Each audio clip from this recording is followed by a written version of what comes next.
Welcome to HomeFront SitRep. I hope you're in for a great show today because I'm just a veteran talking about what's on my mind and maybe yours. You can find HomeFront SitRep on Apple, Amazon, Spotify, or wherever you find your favorite podcasts. You can also check out HomeFront SitRep's YouTube channel. Buckle up, the show is starting.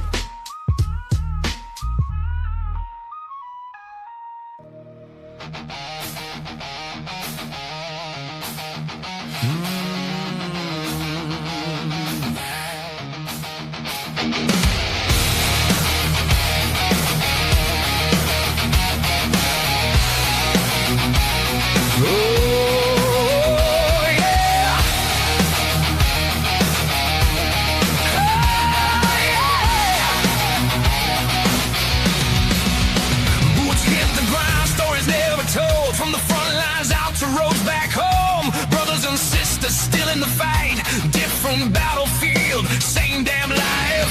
No spotlight shining on the ones who serve, just grief, sacrifice, and a whole lot of nerve. From small town shops to a helping hand, we're lifting each other, yeah, that's the plan. No red tape, no filter, no disguise, just truth in the fire, behind our eyes. This is HomeFront SitRep, hear the call, where the real ones rise and the fallen stand tall. Every voice matters, every story's legit. We're family here, this is HomeFront SitRep. From the shadows to the spotlight we step. Yeah, this is HomeFront SitRep. From the scars we carry to the lives we reveal, from the weight of silence to the strength of will. Non-profits grinding, boots on the street, no headlines chasing, just mission complete. Veteran alone, still chasing the dream. From a mic to a message, we're building a team. Creators and fighters, yeah, we all belong. Turn the pain into purpose, turn the hurt into song. No politics, no games, no divide. Just warriors standing side by side. This is HomeFront SitRep, hear the call, where the real ones rise and the fallen stand tall. Every voice matters, every story's legit. We're family here, this is HomeFront SitRep. From the shadows to the spotlight we step. Yeah, this is HomeFront SitRep.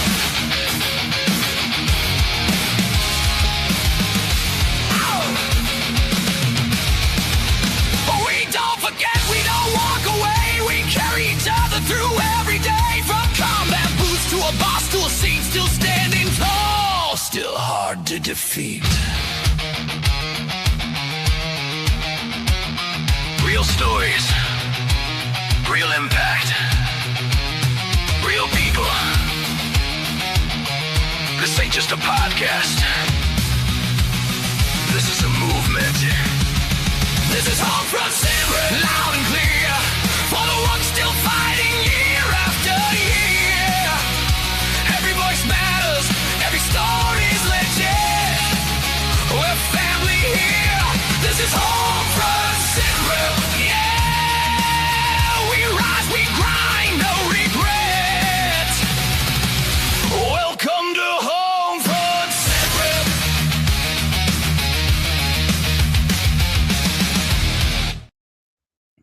Welcome, everybody, to a Monday edition of HomeFront SitRep. How is everybody doing? Gunny, how are you, sir? I'm alive and well. Back from the Far East. Spent a week over there in Japan for Marine Corps Air Station Iwakuni's Friendship Day. Had two amazing performances. Practice day was beautiful. Great weather. Couldn't ask for better. Show day on Sunday, not so much. Low clouds and rain, but if I was getting wet, my guys were getting wet, so I made sure they exited out of the back of the plane too. So now all good, man. And then got home and just honeydew list and getting ready for stuff. I had a TV interview right after I got back. So a little bit of jet lag. I probably look tired during the interview. That will air probably within the next couple of weeks. One of the local news stations is doing a Home of the Brave series that April had submitted some information for, and they came and did an interview. So HomeFront SitRep was mentioned. So Nice. hopefully that gets out a little bit more through the TV station that came here.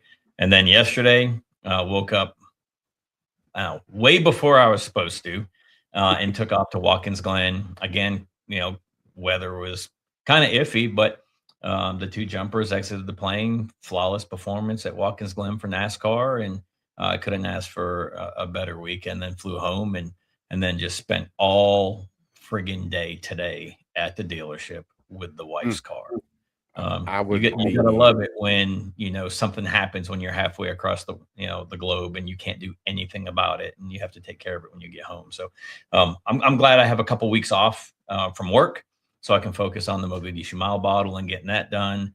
I can focus on things around the house for a couple weeks before I get stupid busy with the team. Because Memorial Weekend we've got probably 7 or 8 performances all across the country. Yeah, I'm glad you're back. Unfortunately, you had some car trouble there with Miss April's car, and hopefully they get that figured out for you guys. And well, she took the truck today, and she comes back, and the whole sidewall of my tire is. I'm like, oh, she curbed it, didn't she? I mean, I get it. I drive a 4-wheel drive pickup, but that doesn't mean you can be on the curb with it, But it's the whole thing, so. It's not just like one little spot. It's the whole sidewall. And I don't get white walls for that reason, but still. Yeah, that's why my wife don't drive my truck. Man, I mean, we didn't have a choice. We didn't have a choice. Yeah.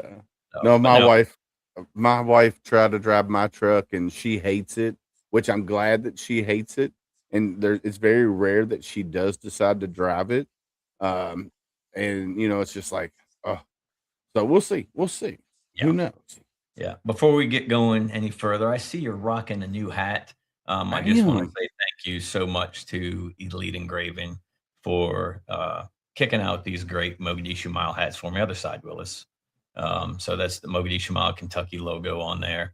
I can't be more happy on the way they turned out. And then they sent me a special gift too in the shape of a koozie.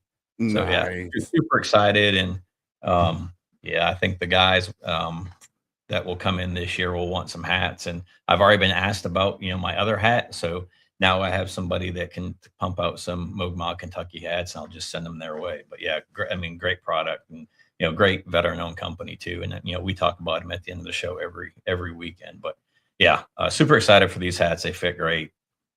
Yeah, dude, it's Richardson 112. You can't go wrong with it.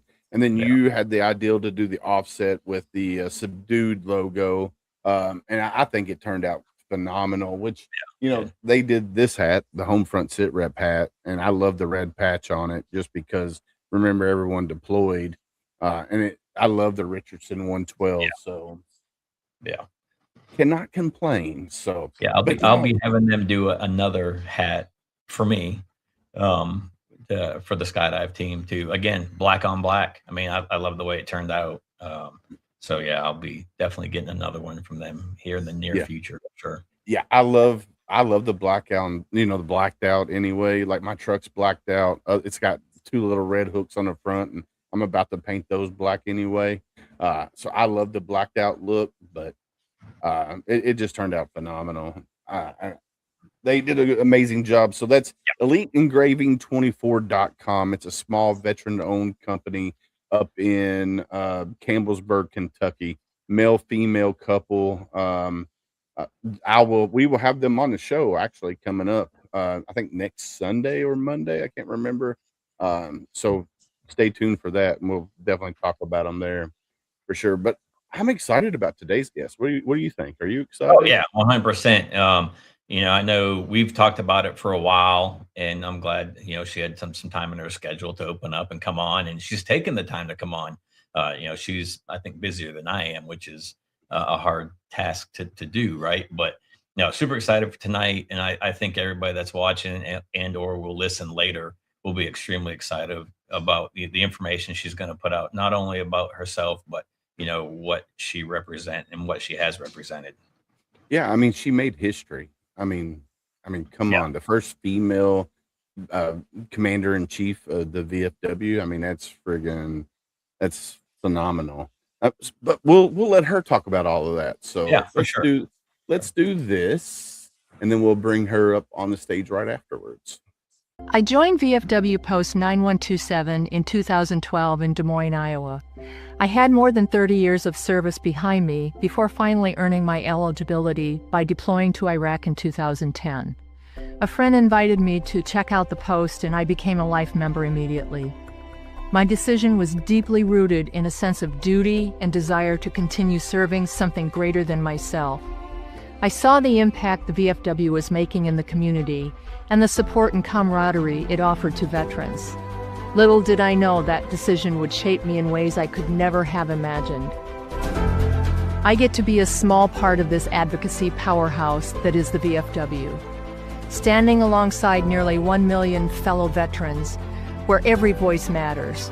We're leading the charge for enhanced veterans benefits and care. We're advancing to meet the needs of service members all over the world. And we're active locally, bettering our communities, one project at a time, ensuring we are that pillar of support that people rely on. To put it simply, we are still serving. If you're a veteran and the call to serve burns inside you, I invite you to check us out. Visit our website or stop in your local post. If you've engaged with the VFW in the past and decided it wasn't for you, give us another look. You'll like what you see. I'm Carol Whitmore, National Commander of the VFW, and I look forward to welcoming you among our ranks.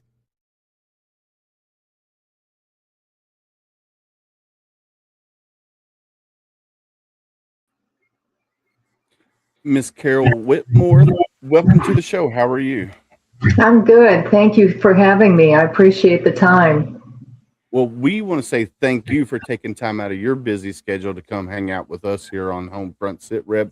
And I want to thank the PR team for reaching out and said, hey, we got a guest that would love to come on your show. So that is amazing.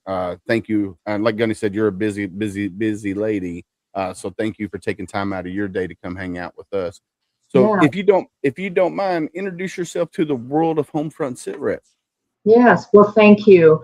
I am Carol Whitmore. I'm the National Commander-in-Chief for the Veterans of Foreign Wars for the years 2025-26. I will be relinquishing my command this coming July. The year has gone so fast. You have so much you want to accomplish, and you think you've got time. You think a year is enough. And it goes by in a blink. And I'm so grateful for this opportunity to make the public more aware of what the VFW is and what we do. It's it started in 1899 with the Spanish-American War, and the World War II guys brought it to a different level because they were not given their due justice when they came back, and they really took it to a different level. And Korea, Vietnam, and Iraq, Afghanistan, it's a different era now. And so we have to evolve and make sure that we are relevant for today's generation. And I am a different face for command, and I think I've been received pretty well. I've never been told I don't belong in this position by anybody. It's about earning that respect through what you do, really. And advocacy by far is my biggest push for the VFW. It's where we get our business done in Washington, D.C. And I've been fighting really hard this year with the Major Richard Starr Act. It's been heavy on my mind, and I know on my fellow veterans' minds to get that done. And I'm still hopeful for this year to push it across the line, but we will have to see. But it's been an honor to do this, and I will be eternally grateful for this opportunity. So speaking of that, we do have a question real quick. Let's see, where'd it go? All right. What does becoming the first female leader of the Veterans of Foreign War mean to you personally, and what message do you hope your leadership sends to the next generation of women, veterans, and military leaders? That's a great question. I didn't even consider what this really meant when I first started running. I ran against 4 gentlemen, and here I am. So they had confidence in me. I have a total of 36 years of service. I did 15 active and 21 reserve time. I did not even get to deploy until I was had 30 years in.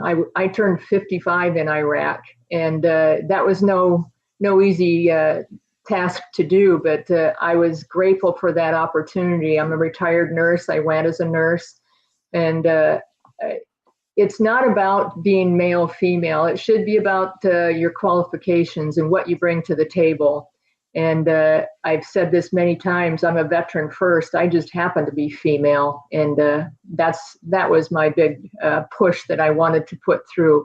Am I proud to be female veteran? Absolutely. And everybody that serves should be proud of what they do. And I am extremely proud of what I've been able to accomplish this year so far.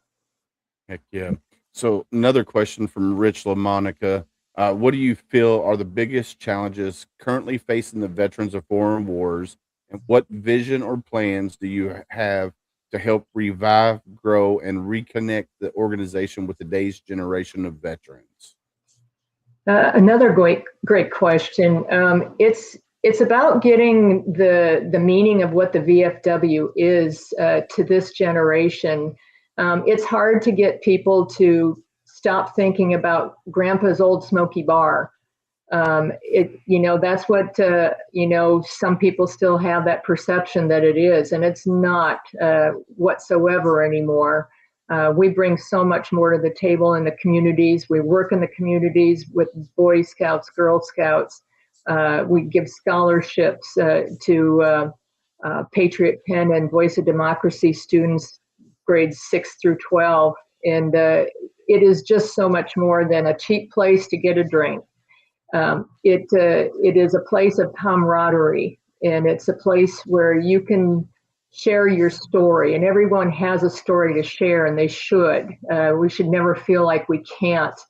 But that's the community that the VFW is. If you've been there, done that, got the T-shirt and hat, you want to have somebody that understands that. And that's what the VFW brings to the table. And it is a challenge to get today's generation to join. This generation is not a joining organization type generation. But man, it's strength in numbers when it comes to Congress. They sit up and listen when they know that there's a million veterans out there that are demanding to be taken care of in the right way. So it's that old adage, strength in numbers, and being part of the revolution, so to speak. Yeah. Do you think that with the amount of deployments that this generation did, so we'll say even just from 2001 until the end of Afghanistan, right? So I know for like my old unit, 3rd Battalion. We lost him. Gunny, we lost you. Yeah. Let's see if he comes back. I'm glad it wasn't just me. Yeah, no, he disappeared there for a second. He'll be back here in just a second. Yeah. He's probably still talking and don't even realize he's froze. Yeah. But I mean, I get it. This generation it's tough, to explain to them. If they appreciate their benefits that they've gotten so far, a lot of it is due to the VFW, our service officers. Legion has their part in this also. DAV has their part. Service organizations take care of veterans now in ways that they don't even understand. It's the Forever GI Bill, the PACT Act, working on the Major Richard Starr Act. It takes a voice, and it takes persistence. And that's what we're doing. And we have an office in Washington, D.C. We have a brilliant team in Washington, D.C. that is leading that front for us. there to make sure that the VA understands what differences need to happen. Our congressmen, our senators, so that they understand what needs to change and what needs to be better. So I do have a question because the Richard Starr Act, it doesn't really affect me. Like I didn't do my full 20. Like I got out in 2001 and then got recalled back in after 9/11, and then I got out in 2004. So I did little over 6 years. So the Richard Starr Act, it doesn't really affect me, but it affects a lot of people that I know because I've been volunteering with local nonprofits and some national nonprofits as well. And Gunny, for one, who was forced medically retired from the Marine Corps, it affects him greatly because he doesn't get his full retirement package, and Right. he's getting his stuff from being blown up twice and getting all of that, but he's 100%, but he's not getting his full pension because he didn't technically retire, but he was forced retired. Right. So it does affect Gunny. What is the major blockage in Congress right now that's stopping the Richard Starr Act? Well, some of it's the verbiage. They keep referring to some of the verbiage is not correct, but the biggest stumbling block is money. It comes from DOD, and it should not have to come from DOD. We should not have to take money from DOD. There's a military retirement fund that is flush with money and could fund this tomorrow. And for some reason, that verbiage is not in what the Richard Starr Act has. And so a lot of congressmen and senators are reticent about signing on for this. And I get it. It's a lot of money. It's $10 billion, but it's over 10 years. And it only affects about 50,000 veterans. Right. So, just take care of us the way that you promised. We have a saying, we call it honor the contract. And we signed a binding contract when we joined the military. And if we broke that contract, we were punished. That's all we're asking. We signed that contract, honor our service and honor the things that happen to us. Yeah, I would agree with you 100%. I mean, now I'm not saying that every veteran out there deserves 100% because everybody's service is different.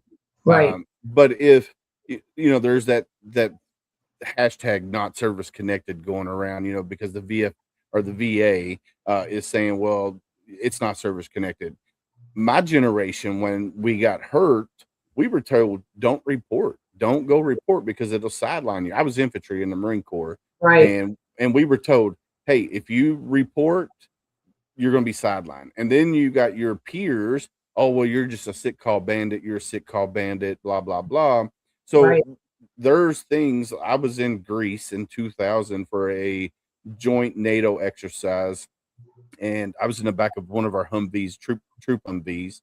And the driver decided to take a creek really, really fast. Well, we had the troops strap up. We had the back flat down because it was hot.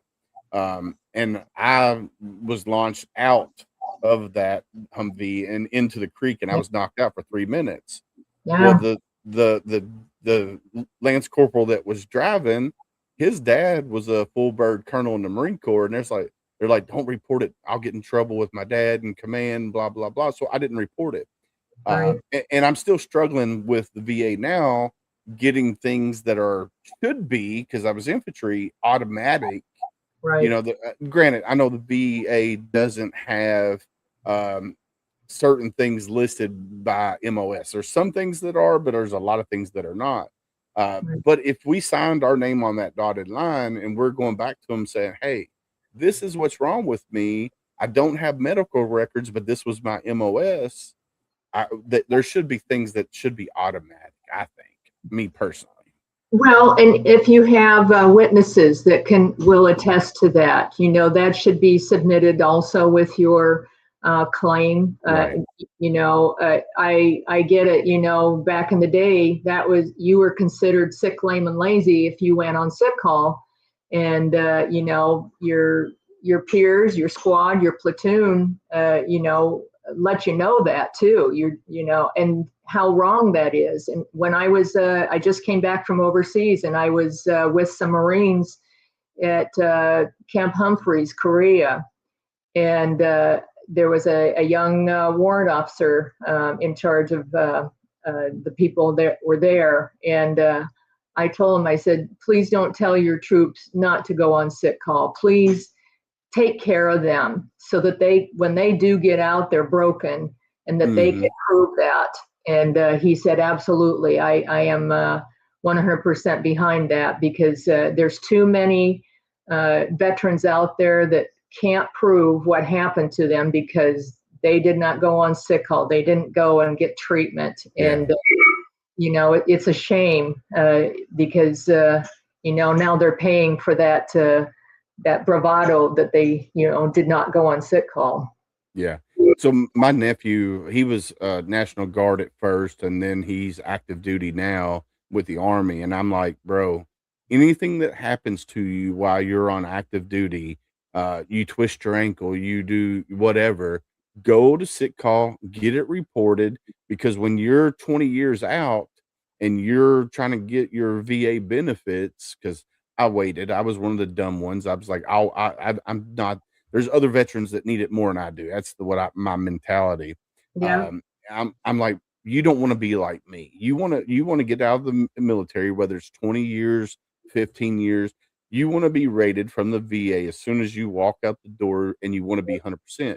But if you don't go to the BA, Battalion Aid Station, the BAS, and report that, it'll never be in your records. Yeah. So when you go to fight this, they're going to say, oh, it's not service connected. So you need to make sure everything is service connected. And I tell any service member that I come in contact with, I'm like, look, I don't care what somebody calls you, if they call you a sick call commando, whatever. If something happens to you while you're in, go have it reported, get it put in your medical records. That way you're not fighting the system later, because we all know that the VA, and I don't want, because I don't want to bash the VA, all right, because there's a lot of great programs within the VA. They do really good things in the VA. But when it comes to getting rated, it's a headache. I mean, you got to jump through hoops and red tape and it's VA math. Yeah, and VA math. No sense, but it does to them. So yeah, it just doesn't make a whole lot of sense. And Gunny is not coming back. His internet crashed. Okay. So Ty, if you want to jump on the screen whenever you can.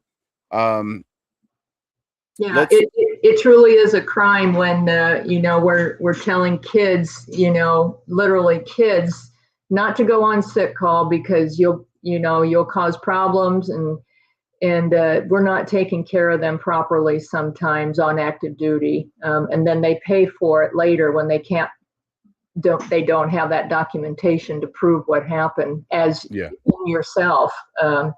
But there's other ways, if you do have people that witnessed that and can attest to it, they have to consider that then. So I've done that. Unfortunately, the driver of the Humvee lost his battle to his demons. And I can't remember, like I can see their faces, but I can't remember their names. Yeah. And I'm like, and I think that's because of the undocumented TBI that I have. Sure. And so I'm working on getting all of that too. And it's just like, how do I go about getting a buddy letter stating, hey, this is what happened, when I can't remember? Like, I can picture faces, but I can't picture names. And it's just like, oh man. So I'm figuring it out. System, that has names, in units. There has to be some kind of archival system somewhere for that time period, I would think. Well, so we were doing a joint operation. So we had the Greek military there, we had Croatian military there, and I can't remember if I was with my squad or if it was a mixture of Marines from my platoon. So I've reached out to a few. Some haven't responded yet on Facebook. Of course, not everybody uses Facebook anymore, Yeah. but it's getting there. Yeah. Yeah. Well, All right. good luck with that. Well, thank you. I'm hoping and praying that everything else that's wrong with me. I'm 40, so I'll be 48. When I was 46, I had a total right knee replacement. And I actually have to have a left knee replaced as well. I just haven't done it yet. I'm hoping with everything that I have going on with me, without doing the TBI portion of it, I'll be at 100%. I'm hoping by the end of the year. We'll see. Just got to keep fighting, and I got to be my own advocate, and then I got to get other people to advocate for me as well. So, Yep, but you do. You do. myself is the best advocate. So, Yes. all Yeah. right, we got another question from Mr. Rich LaMonica. He says, looking across the country, which state or post within the Veterans of Foreign Wars has seen the strongest membership growth recently, and which states do you feel the need a little extra TLC and to support to rebuild engagement and momentum? Oh gosh. All of the states are working really hard this year on membership. I gave a goal of 101% membership, over 100%, so that we actually have growth. And right now, I think I have 12 that are at 101%. So, those top states are Montana, Alaska, the Pacific areas. Even my own state, Iowa, is at 100% right now, and it's really hard. It's a struggle sometimes to convince somebody that they need to belong to something that is bigger than themselves, something that will give them a new purpose, and to help other fellow veterans. If you're doing okay, let's help somebody else be okay also. And our organization does that. And we provide that outlet, and we provide that camaraderie, because, anybody in the VFW had to serve boots on ground overseas, or expeditionary sustainment medal, land or air or sea. There's different operations that are eligible for the VFW, and it's kind of a shame, to leave them out there and not bring them in part of our family of veterans. And that's what I want. I want to see that. There are some states that are struggling, as the question asked. Poor Rhode Island. They're the smallest state. They have veterans there. It's just been a struggle for them. Massachusetts is struggling a little bit, but good leaders, good commanders there. It's just a matter of getting the word across to this generation that they do belong with us, that it is relevant, and we are fighting for them and their benefits and the future benefits, and keeping the ones that we've earned not taken away from us. So that is what's so critically important about the numbers. So let me ask you a question. I think recently there was a VFW local to me or close to me that recently closed doors, and I think that was because they couldn't get membership, and I think they couldn't fund for the rent and stuff that was going on. Now, the younger generation came in and became commander, vice commander, so forth, and started with new ideals of way to increase the membership. The old heads, the older generation, fought tooth and nail because they didn't want it to change. Yeah. How do you guys at national level combat that when you have the younger generation that wants to get involved, but yet once they get into a commander or vice commander, treasurer, or whatever, the older generation that's there says, hey, we're not doing that, and they refuse. And then that makes the younger generation say, all right, well, if you don't want to change, we'll leave. Yeah. So how do you guys combat that? Well, that's an ongoing problem sometimes because change is hard, and an older generation is set in their ways. They don't want to upset the cart for anything, but you have to not beat them over the head, but you have to let them see the future. They can't do it forever, so they need to blend their thoughts so that it is part older, part tradition, and part new generation and future generation. It's about saying the right words to let them see. We're not taking anything away from them. We're trying to help. And I know this has been said before, there's no such thing as a bad idea.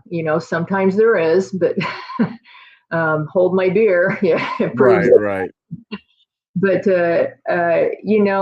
it's about being open-minded, and that's what this generation needs to be respectful of the older ways, but tell them we're here to help. We're not here to kick you out or change everything completely. We have to look at things differently to make it appealing to other people. And it's not about a building. Even you don't have to have a building to be a post. A lot of posts out there are thriving because they don't have to pay for a building mortgage or rent or electricity or overhead. They meet at a library, or they meet at the rec center or something, and they don't have to pay that those building fees that some do. Right. So it is hard. It's a challenge, but it's finding the right words to get them to see that it's not about kicking them out. It's just about moving forward. So let's talk about like eligibility wise. So I was in from 97 to 01 the first time. I did a stint down in Haiti, which was a humanitarian / quick reaction force there. Got out right before 9/11. 9/11 happened, then I was recalled back in, and I was technically active reserve at that time because I was still on individual ready reserves. And they put us with a mobilization support battalion. Gunny said his computer crashed. They put us with a mobilization support battalion, and we did our combat refresher training. And we went to Kuwait. We were in Kuwait for probably a month and a half, maybe, and then they were like, all right, we're sending you back. We don't need you here no more. So we went back stateside, and we ran all the reserve units that were getting spun up would come to us. We would do, get all their gear, weapons, everything issued out to them. And then once they come back, we would take their weapon gear and all of that. So eligibility wise, I don't think technically because I was never in a combat zone, even though I was there for about a month. I don't know if I'm eligible to join the VFW. Okay. Well, there's like I said before, there's different operations, and it depends if you received hostile fire, on if it shows on your pay scale. If you received hostile fire, imminent danger pay. There's a lot of expeditionary medals out there that different operations. I don't know all of the Navy ones. There's multiple Navy eligibility. Marines, you go to strange places when you're Marines. Right, we do. I'd have to bring up a list of things. It is quite extensive, and the only thing you can do is go to vfw.org and look up the eligibility, and they update it all the time to make sure that we're not missing certain operations that are eligible for us, especially in the air. I mean, that's the new warfare. I'm not saying drones are eligible, but the airspace when somebody is flying in imminent danger, that usually shows up somewhere on their pay stub, or so to speak. Right. Yeah. So it's changing all the time. Operation Enduring Fury, that's our latest one in Iran. That's going to be eligible for a lot of people, and Right. so it changes. So you just have to kind of look to see.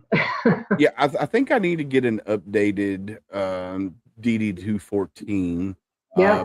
because when my first one, definitely, I'm not really worried about the first one, Mhm. but the second one that I got when I got recalled, I think I need to get it updated. And there are some service medals and stuff that I Yep. rate that was not on that are not on either one of them, and I take that back to 2.8 and 1.8. Because I don't think admin did their job properly. But Sure. that's stuff that's in National Archive, and they can see that, hey, I was there at this time. This is what I did. So I definitely probably need to get an updated DD-214. Actually, I think it's a DD-215, the updated Yes. version. Yeah, So yeah, that would have the extras put on there. Yeah, yeah. yeah. Combat So action badge, that is eligible on its own, on its own merits. So right. yeah, there's different things. So I hope you can. Yeah, I think I will. I gotta I gotta get rid of my day job, and then I can focus on. Well, so I say my day job. I have two day jobs. I'm dad to my two daughters that are getting ready to be out of the house, and then I work a full-time job with a national telecommunications company. And I only got 6 years left, and I can retire from there. And once I get that said and done, and I get my VA rating all said and done, then I'll figure out the VFW, American Legion, Yeah, AMVETS, all of that. yeah, Because I'm when I got out of the Marine Corps, I was a recovering alcoholic. Now, granted, Marines were founded in a bar, and they said, "Hey, you're an alcoholic, so you need to go to detox." So I went to detox for 60 days, did all of that. So I didn't go to the VFW or American Legion because when I was growing up, my uncles that were in the military, my grandfather, they would always go to the American Legion or the VFW and come back drunk. So me, that's all I knew at that time was that's what the VFW, American Legion was, is, they go there to get drunk, come back home, right? right.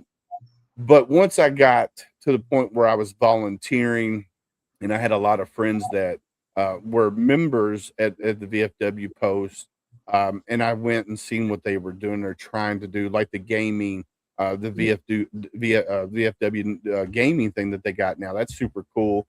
I'm like, all right, maybe I do need to get more involved in the VFW. And then I found out about, you guys going to Washington, DC and doing all of that there in DC. And it starts grassroots, really, honestly. Like if we want to enact laws to help veterans in the future, it starts at the grassroots level. So it starts at this post here in Kentucky, and then it moves from there, and then it goes to regional, then from regional to national, and then that's how things get changed. Right.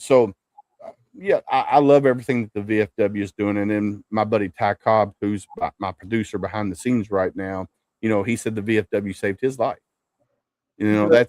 That's super cool to hear stories like that. And then to see that, it's not the good old boys club anymore like it used to be, because Right. look where you are. You're the first female commander in chief, and that's an amazing historical feat, that'll be talked about for generations to come. So that's super cool. I love it.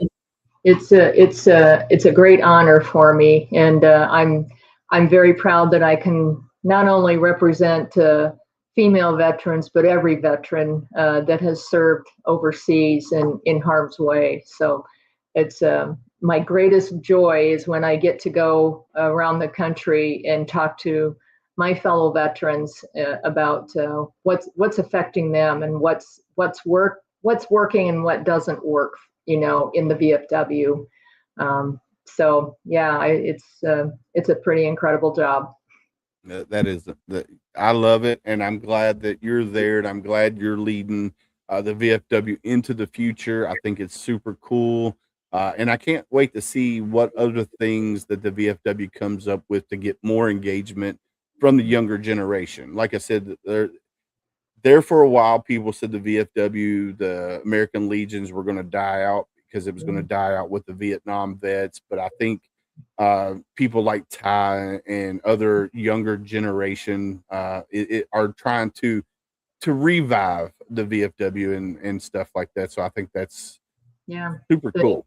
The senior vice coming up behind me, Corey Geisler from Wisconsin, he is a runner, and he is working on developing a health program for the VFW, to make people feel like, I'm kind of back in the battle again here, and get that invigoration of, what you used to do in the military, PT, you always felt good. I've seen many, people run after a big hangover, but man, they felt great afterwards, Yeah. I remember being in Okinawa, and we had PT. So we went out the night before, and luckily for me, my roommate was my corpsman. So, he put an IV line in me, and then we taped it up. We went out to the bar, got plumb plastered, and then got back, hooked it up to a banana bag, and went straight to sleep. I was ready to go the next morning. But that's the fun times. That's stuff that you remember. So yeah. I get to do a lot of pretty cool things as commander. And coming up, I have to brag about this community called Fox Force out of Fort Benning, Georgia. Benning or Bragg. It's an all-female jump team, and they invited me to go to Normandy to commemorate our landing in Normandy, and we'll be jumping out of a perfectly good airplane on the 3rd of June. I've never jumped before. It will be tandem. So it's about commemorating, the events of Normandy, and to know that there was a female that had jumped in 3 days prior to June 6th. Her name was Peppa Latour. And she jumped in behind enemy lines and did covert operations before D-Day even started. And that story most people don't know about, and so we're commemorating that. We're doing the 40s style coveralls to wear. I have to wear red lipstick, red fingernails. I have to put my hair in Heidi braids. Because that was the 1940s era style. And I could not be more honored to be able to represent the VFW and the females that have served and have done jumps and multiple jumps. And it's beyond measure how excited I am about this. I think it's super cool that you get to do that. If Gunny was still here, he would be all over it, because that's what he does now on a professional. I'm going to have a GoPro on my helmet, and watch me screaming all the way down, probably. No, I think you're gonna enjoy every bit of that initial jump. I think that's gonna get you, but once you're free falling, you're gonna love it. So I think you're gonna. I can't wait to see the video. I'll even screen grab it and play it on here for our watchers and stuff later when you do it. So it is. I can't tell you it's just so exciting to be able to do this, along with 20 other females that were chosen from across the United States, and I was one of them. And I'm just thrilled and honored to be able to represent like this. It is. It will be epic. It will be, one for the books, I believe. But the Fox Force, and they are an incredible group. One of the founders is Tony Lavery. Her husband is Nick Lavery, who was the first amputee allowed back on active duty. Oh man, okay. And, as a Green Beret, and he is still serving. I've met him. He's a beast. He is all in. And Tony is also. She is a hard charger. So I'm honored to be with this group. Heck yeah. Well, I want to say thank you very much again from the bottom of my heart for you taking time out of your busy schedule to come hang out with us here on HomeFront SitRep. If there's anything out there that you can say to veterans that are listening to this now or later or watching whenever they watch it, what would your last words be? Being a veteran, it's truly less than 1% that serves, and not everybody can do it, even if they want to. For physical reason, mental reasons, whatever. Not everybody can serve, so you should feel proud of your service. You should feel, good about talking about it. We all have different experiences. The Marines, they're just first in and last out, and I have so much respect for Marines. My Army people, we're the largest branch. In the Navy, I spent more time on Navy bases this year than I ever thought I would. And Air Force, we can't do anything unless we fly. So God bless them. It is so special. And Space Force, that's a new appreciation for a whole different ball game for war. And be proud of your service. If you're eligible to join the VFW, do it. You will not regret it. It is about advocating for every veteran, whether or not you're VFW or not. We advocate for every veteran, and that's what we're supposed to do, is take care of each other. I do have one follow-up question. Veteran service officers within the VFW post, are there ones in each post, or is it regional? Well, we don't call them service officers in the post anymore, because they're not technically changed or trained like a service officer that is accredited through the VA. We now call them service representatives, I believe, and I don't think that's correct either. But to guide them to an accredited service officer, each state does have a VFW accredited service officer, at least one, multiple in the larger states. The Legion has the same. They are accredited through the VA also. DAV is the same. If you haven't seen one and you've been in the military for any length of time, you owe it to yourself to go. You earned those benefits the hard way. Take them. If you don't take that money, it will go back to the government. That money is there for you. You deserve it, and you need to make sure that you go get yourself taken care of. I love it. I love it. Well, Miss Carol Whitmore, I want to say thank you again for coming and hanging out with us today, and talking about yourself and the VFW and the mission forward for the VFW. I'm excited to see what comes about from you serving as the national commander-in-chief, and I can't wait to see where you go from here. Yes, it is all about paying it back and paying it forward. I've had a good life and good career, so it's my turn to give back, and this is the best way I can do it.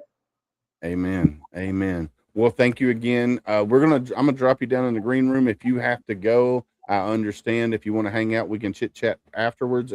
That's up to you. But we're gonna end the show up real quick. Okay. I thank you so much. I appreciate it. I do have some business I've got to take care of, so it's my forever job here, I think. Yes, ma'am. Well, what I'm going to do is I'm going to send out an email to several different veteran podcasters. Okay. I'm going to copy you and Michelle on that. That way Right. she can get you scheduled for some other veteran podcasts as well. I think getting your story out there and the mission of the VFW, I think it's very vital. So we're going to take care of that for you. Right. Thank you for your service, David. Well, thank you, ma'am. Thank you. Have a great night. All right. You too. All right. Bye-bye. Bye. Mr. Ty Cobb, I brought you up on the screen. What's up, man? What do you think, buddy? How do you think? That's I really appreciated her mission statement when she was elected. You know, I am excited for any type of revamp into the recruitment because there was some infighting, I guess, and things like that went on. But like I can't tell you enough how much the VFW did for me. How happy I've been with like all the leaders here in Texas and my district and my post, you know, Tomball 2427, like it literally saved my life. So whether, you know, we're getting out there and we're building a tribe, we're working out together. You know, I've spoke at length about the barbecue culture that kind of, you know, resides right there with Veterans 1 and 2 for the post. You know, they throw up a lot of stuff for fundraisers. The Texas VFW is just so strong.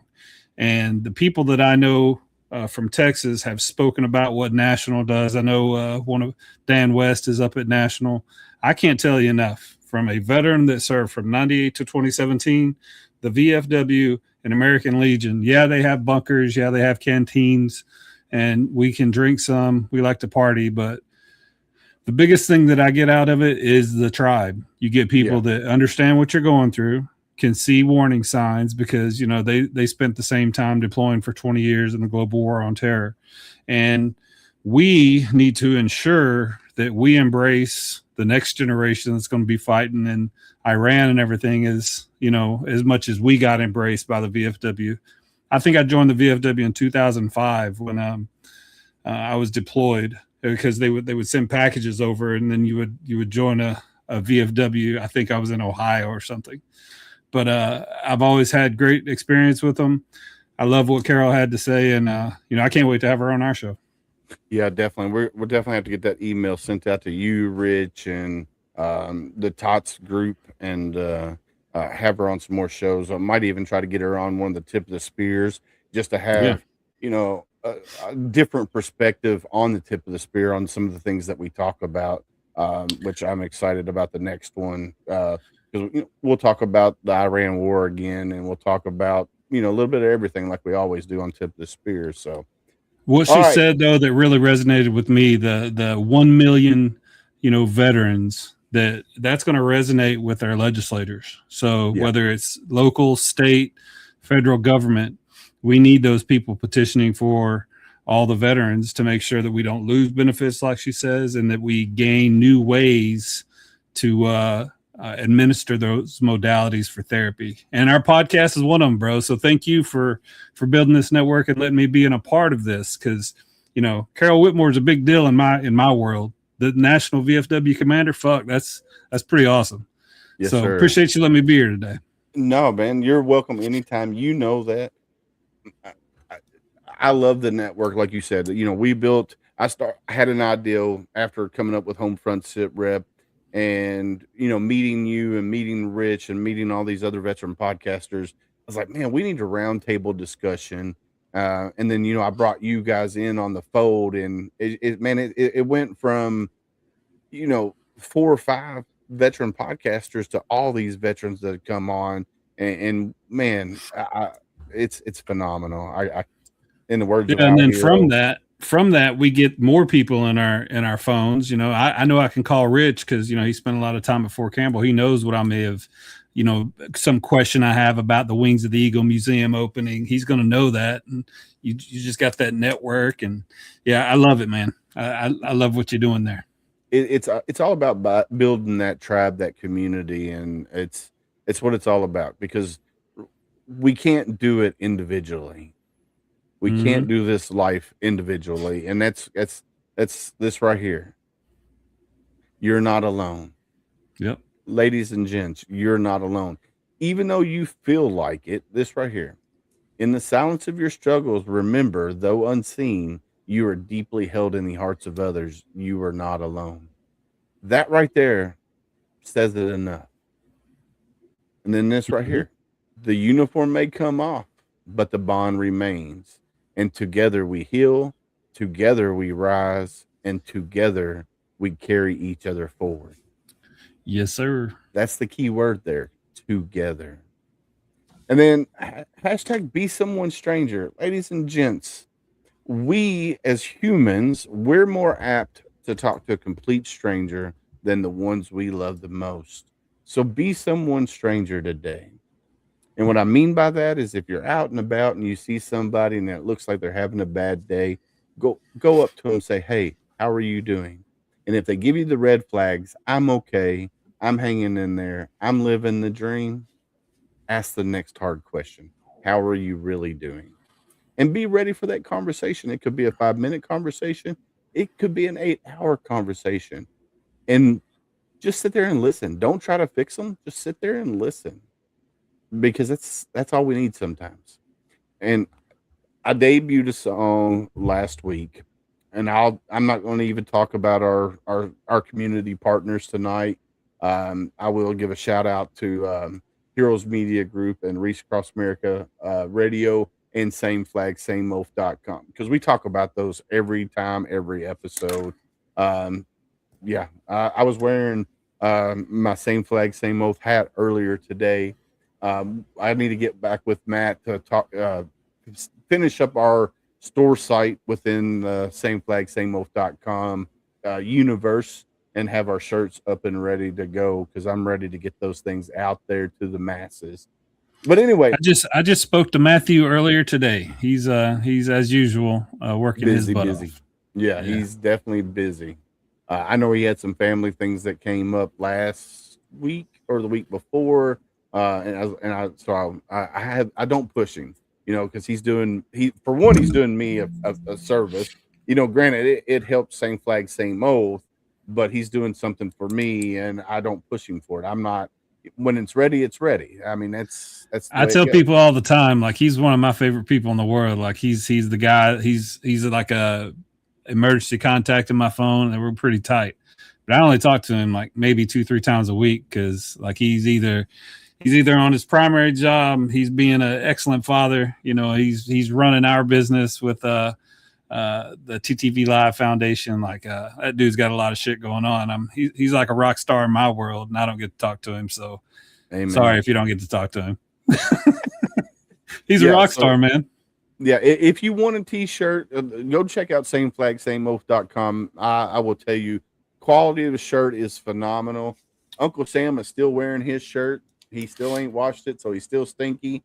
But go check out SameFlagSameOath.com. And you know what? I'm going to play this song for you, Ty, because I don't know if you got to hear it last when I debuted it. But this song's called Be Someone Stranger. It's the title of this song. So just listen to the words. All right, we'll do.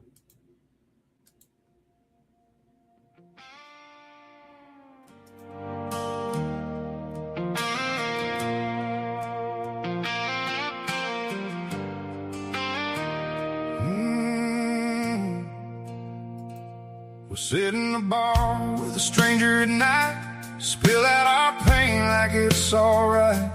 Talk about scars we never showed to the ones back home who love us most. We say I'm good when they look in our eyes, perfect disguise, perfect lies, but there's someone we may never see again.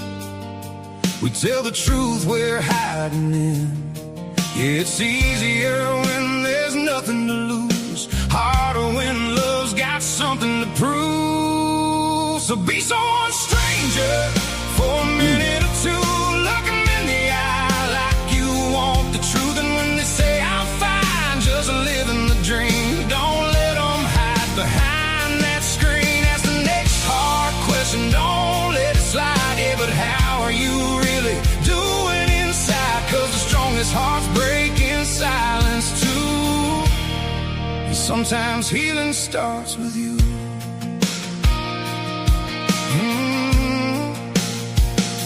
We walk past pain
high note right there.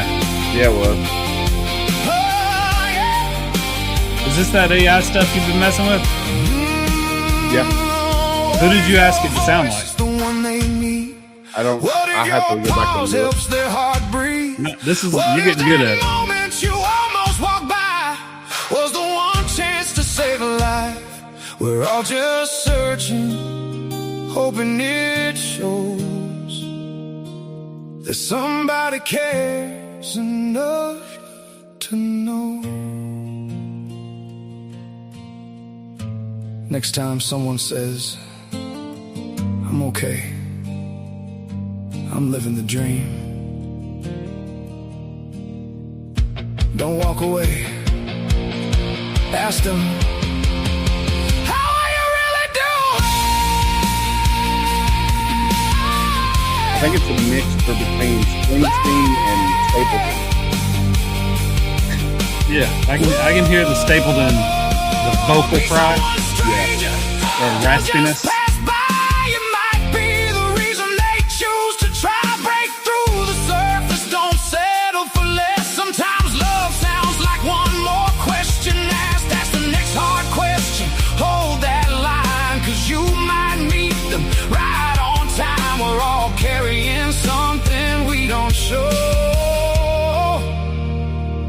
You never know, you never know. So don't just hear them, see them too. The world gets better when we do.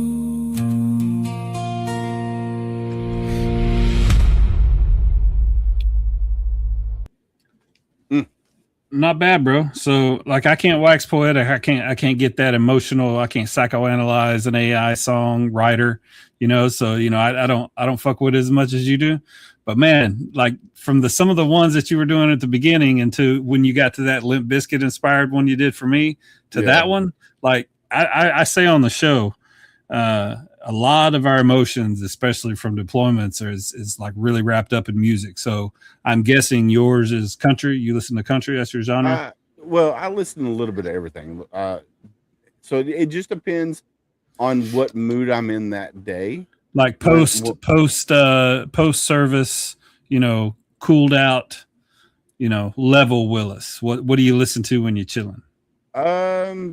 So I like a lot of reggae. So if I'm just chilling, like I'll have a mixture of songs playing. Like I have a happy mix. It's called a happy mix. Yeah. So it'll be like, it might be Santana one song, might be Jerry Lee Lewis the next song, might be Bob Seger and then the Julie next song. picks the next one. Yeah. So it goes. My happy mix is like a wide variety of music. Except for classical, because like I won't throw classical in there, but you know, hip hop, 90s hip hop. I listen to a little bit of everything. I do listen to everything, but like that I was in the Jacksonville club scene from early 96 until I joined the military in late 98, and that was 2.5 years of just absolute bedlam sometimes. And so Limp Bizkit is really stuck, Corn, you know, all that kind of stuff, along with a lot of hip hop, you know, especially the Mission stuff is Outkast, all that real fast stuff, Bombs Over Baghdad and stuff, Bone Thugs and Harmony, Outkast, any fast rap.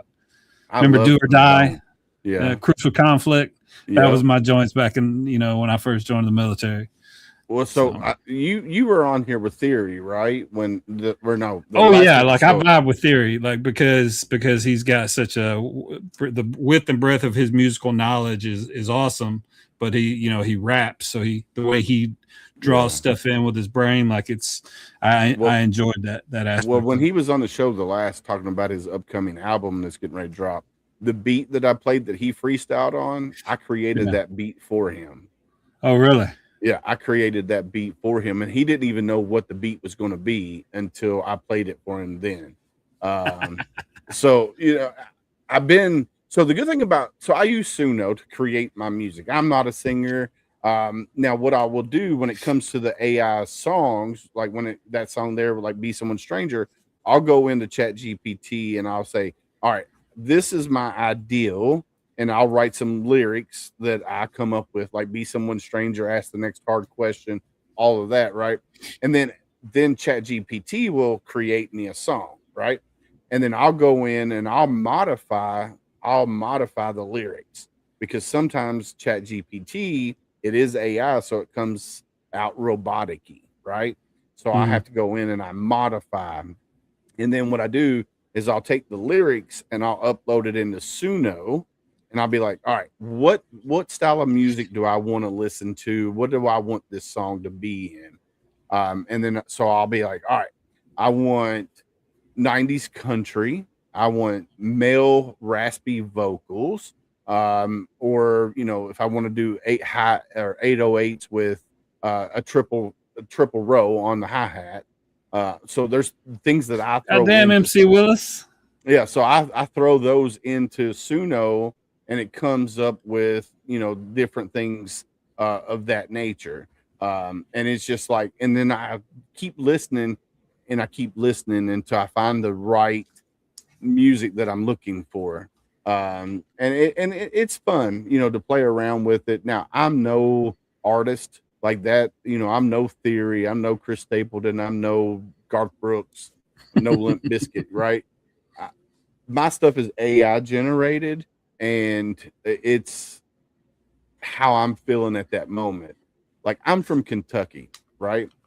You're from Kentucky. This song right here, it's a country song. I'm gonna play it for you. I've never played it on the radio or the show before. This is where you'll hear. You'll just know. Okay.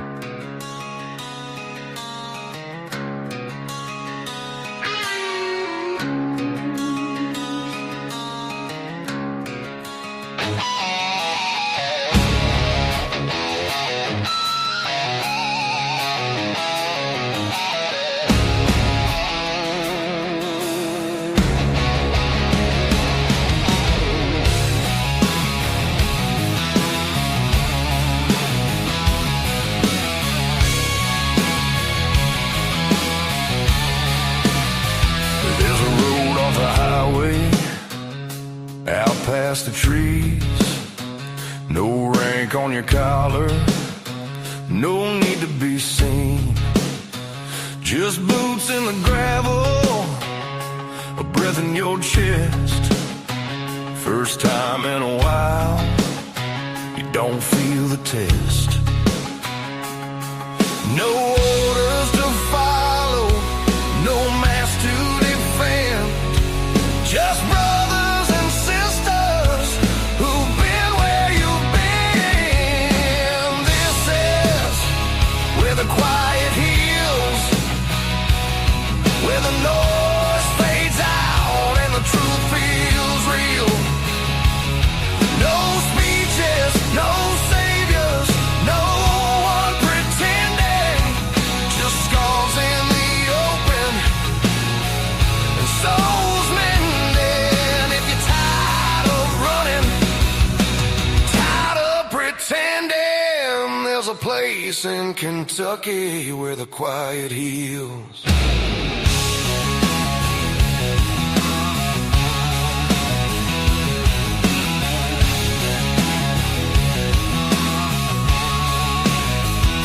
Firelight stories, coffee This gone is cold. still AI, right? Yeah. Yeah. So that's how you express yourself? Yes, sir. Through music. That's cool, yeah. man. Like I appreciate that. I'm all my buddies that I play in a couple bands. Like we would have bands when we were downrange or something, and so a couple of my buddies like, don't get into that electronic stuff. You know, that ain't real. You know, so Matt makes fun of me for liking AI, but like I said, I don't really get into AI music, but you do that pretty well. Well, thank you. I try. It's AI. You know, granted, there's something about being an artist, whether you're in a band, whether you write songs, whether you're a drummer, whatever. That doing that is healing, right? Music therapy. It's one of those things. It's phenomenal. But when it comes to the AI stuff, you can put it into Suno and just do simple and give it an ideal, and it will create the song right then and there.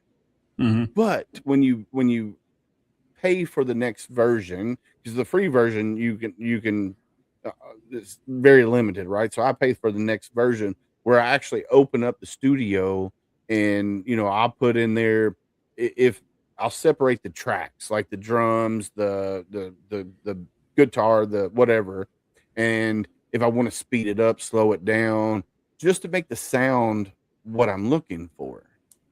Because and there people are saying there's no artistry behind it, but when you listen to it, that's what gets you. That's what gets you in your feels, and you're like, oh man.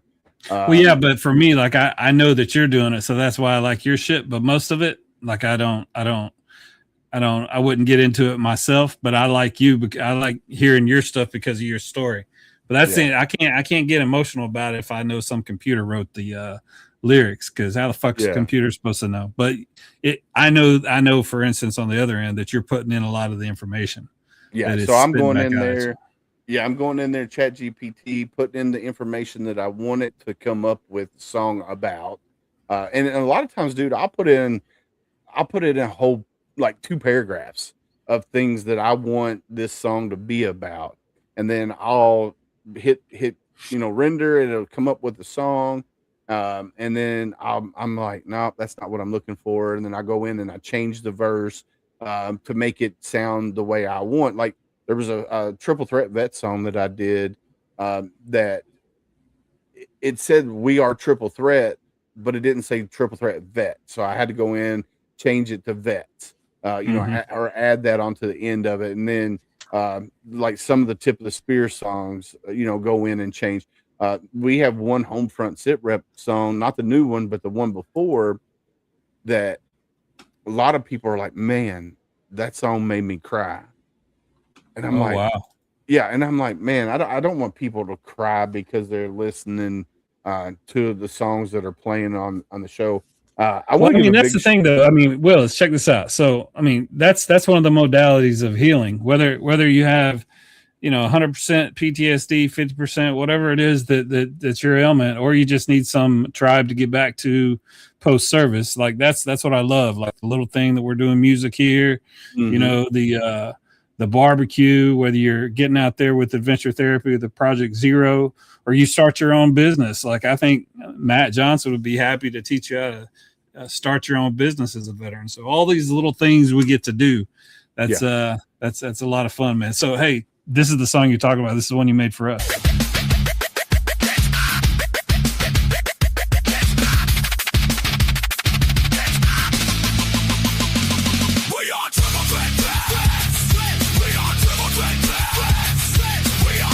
Love it. Yeah, so I was into hip hop, and I asked you, and you put all that in, and we use it at the end of the show now. So appreciate that.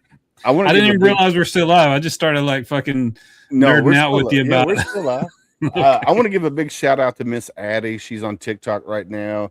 She's my sis in the Navy. She's out in Washington State. She just got married, so I want to give her a big shout out. Congratulations. Super excited for you, sis.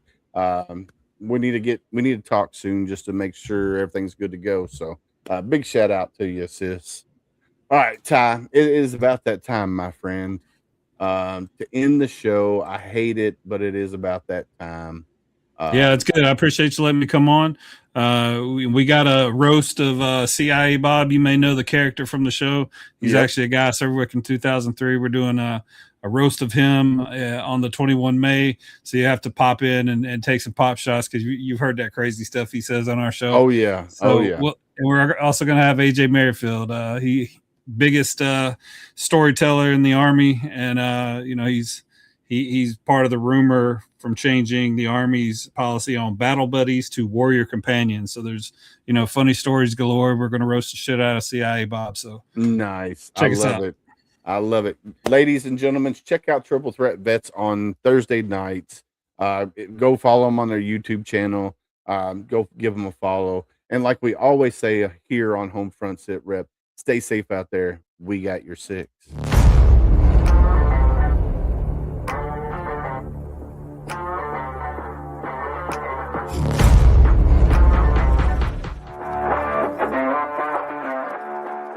Thanks for listening. Hope you enjoyed the show. Suggestions and comments are always welcome. Cannot wait to have another great show with y'all. Don't forget you can find HomeFront SitRep on Apple, Amazon, Spotify, or wherever you get your favorite podcasts. Stay safe out there. I got your 6.